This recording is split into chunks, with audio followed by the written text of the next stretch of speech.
নমস্কার বন্ধুরা, আমি শাওলি ওলিজ ওয়ার্ল্ডের আর একটা নতুন ভিডিওতে আপনাদের সকলকে স্বাগত জানাই। কেমন আছেন আপনারা? নিশ্চয়ই সকলে খুব ভালো আছেন আর আমরাও ভালো আছি। আমার আগের ভিডিও যারা দেখেছেন তারা সকলেই দেখেছেন যে আমরা এই বছর বাড়ি গিয়েছিলাম। তো আজকে আমি আপনাদের সাথে শেয়ার করব আমার গ্রামের দুর্গাপূজা। হ্যাঁ, ভিডিওটা দিতে বেশ দেরি হয়ে গেল, তবে আশা করছি আপনাদের আমার আজকের ভিডিওটা বেশ ভালো লাগবে। তো আমরা যেহেতু সপ্তমীর দিন রাতে পৌঁছেছিলাম, তো অষ্টমীর পূজা তো খুব ভোরবেলা ছিল। আমি মায়ের সাথে আগে এসে অষ্টমীর পূজা দেখে গেছি, আর এরা উঠতে পারেনি ঘুম থেকে, তো এদের সাথেও আরেকবার সেই জন্য নবমীর পুজো দেখতে এলাম। আর গ্রামে এরকম প্যান্ডেল করে দুর্গা দালানের মধ্যেই কিন্তু আমাদের এই পুজোটা হয়। আমাদের গ্রামে এই একটাই দুর্গা পূজা হয়, আর এই দুর্গা পুজোতেই সবাই কিন্তু সব সময় অংশগ্রহণ করে। এই যে সময়টা আমরা গিয়েছিলাম তখন নবমীর পুজো বেশ জোর কদমেই চলছে। আর যেহেতু এবারে অষ্টমী আর নবমী একই দিনে পড়েছে, তাই এখন দুর্গা দালানটা একটু ফাঁকাই রয়েছে, কেননা সবাই অষ্টমীর অঞ্জলি দিয়ে যে যার বাড়ি চলে গেছে। বিয়ের পর এই দ্বিতীয়বার আমি এই আমার শ্বশুরবাড়ির গ্রামের পুজো দেখছি, আর প্রত্যেক বছরই তো বাইরে বাইরেই কেটে যায়। ভালো করে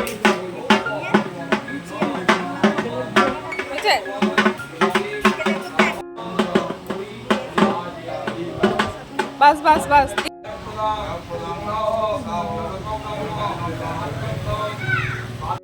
আর এখানে এসেও সৃজা এরকম ঢাক বাজানোর জন্য বায়না করছিল। শুধু সৃজা কেন, সব ছোট বাচ্চারাই হয়তো এরকমই বায়না করে। তো এখানে মাকে আরতি করা হচ্ছে।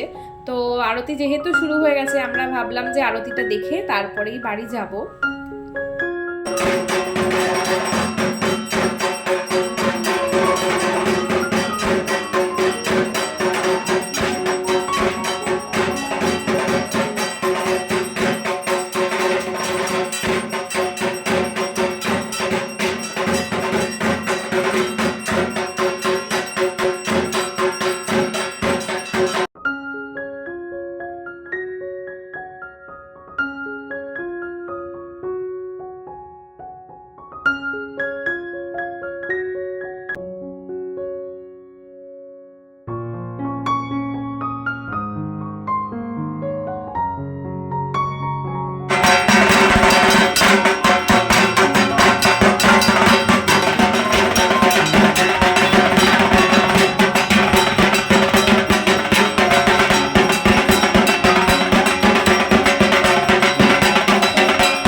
প্রায় এখানে শেষের দিকে।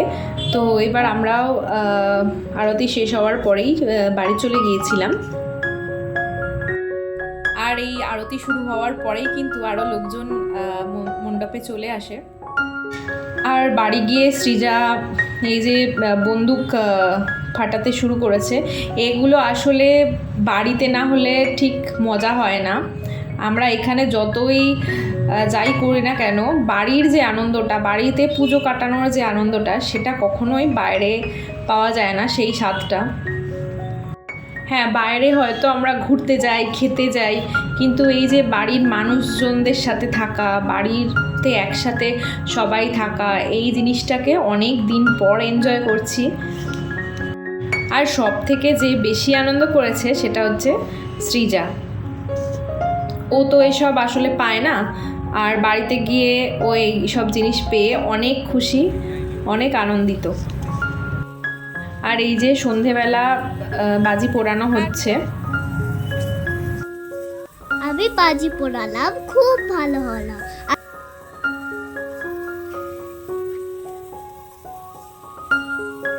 আর আমরা তো গতকাল রাতেই পৌঁছেছি। এইসব বাজিগুলো সৃজার ঠাম্মি কিনে একদম রোদে দিয়ে রেখে সব রেডি করে রেখেছিল।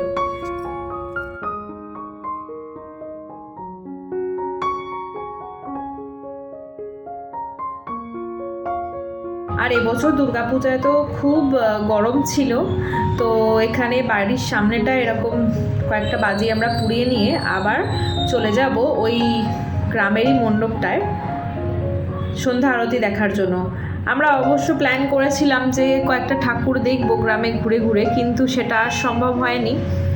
তো এখানে আমরা চলে এসেছি আমাদের গ্রামের ওই মণ্ডপে। তখন ঠাকুরকে সন্ধ্যের যে ভোগটা দেওয়া হয় সেই ভোগ দেওয়া চলছিল। আর কিছুক্ষণ পরেই আরতি শুরু হবে। আর এই যে আমাদের গ্রামের যে প্যান্ডেলটা করা হয়েছিল সেখানে এরকম আলো দেওয়া হয়েছিল, তো রাতের যে ভিউটা সেটাও আপনাদেরকে দেখালাম। আর এই যে দূরে দেখছেন এটা একটা শিব মন্দির, আমাদের গ্রামেরই শিব মন্দির। আমাদের এই বারোয়ারিতেই দুর্গা পুজোর পরে লক্ষ্মী পুজো হয়, লক্ষ্মী পুজোর পরে জগদ্ধাত্রী পুজো হয়। আর আমাদের গ্রামে কোনো রকম কালী পুজো হয় না, মানে বারোয়ারিতে কোনো কালী পুজো হয় না। তো এখানে এখন চলছে সন্ধ্যের আরতি।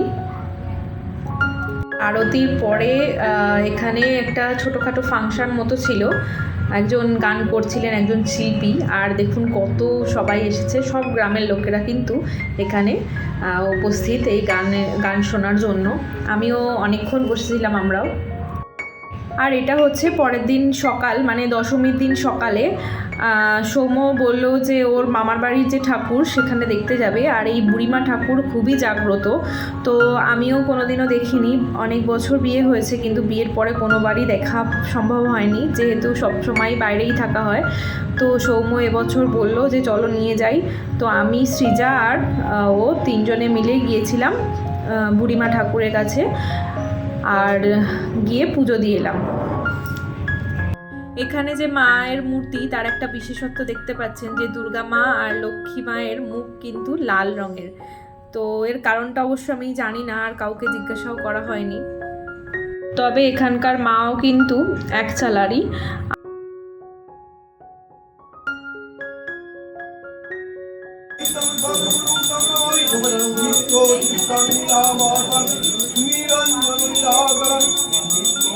আর যখন আমরা এখানে পৌঁছেছিলাম তখন আমাদের ভাগ্যক্রমে আমরা পুজোটাও দেখতে পাই। আমরা প্রথমে ভেবেছিলাম যে পুজো হয়তো দেখতে পাবো না, হয়ে যাবে।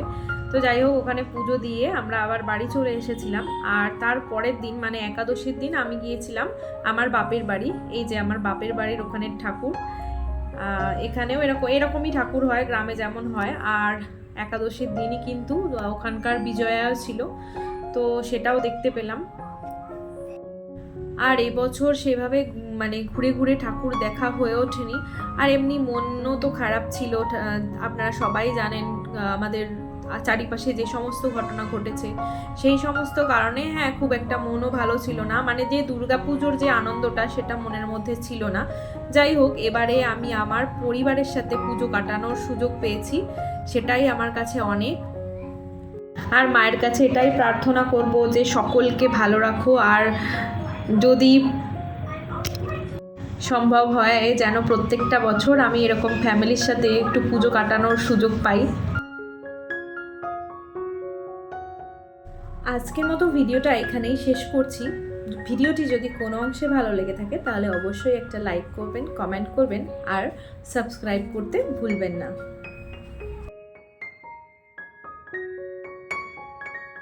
সকলে খুব ভালো থাকবেন, সুস্থ থাকবেন।